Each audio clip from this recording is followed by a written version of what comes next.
भारत सरकार एवं ओडिशा सरकार 2047 विकसित भारत 2036 100 वर्ष पूर्ण हम ओडिशार पुनर्गठन विकसित ओडिशा तार वास्तव रूप देवाई साकार करने जो परिकल्पना माननीय प्रधानमंत्री नरेंद्र मोदी जी देखते ओडिशा को शीर्ष में पहुँचाइबार अर्थनैतिक स्वावलंबी करार तार वास्तव रूप नापी ये बजेट आसाला। ये बजेट जो भाव सर्वस्पर्शी सर्वग्राही अटे और दूरदृष्टि संपन्न ऐतिहासिक बजेट अच्छे। ये बजेट संपर्क में आम समस्ते आलोचना करने कथा अच्छे। आज ये बैठक मध्य नवरंगपुर जिले में समस्त बुद्धिजीवी एवं जेते जनता साधारण जनता समस्त पाखे बजेट संपर्क में आलोचना हो ताकि आम उत्तरदायी हो।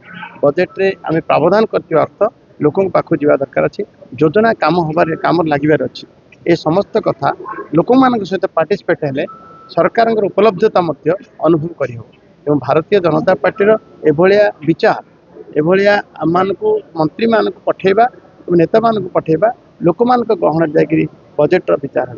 बजेट जो भाई भाव कौन सी विरोधी आज मुह खोलु ना।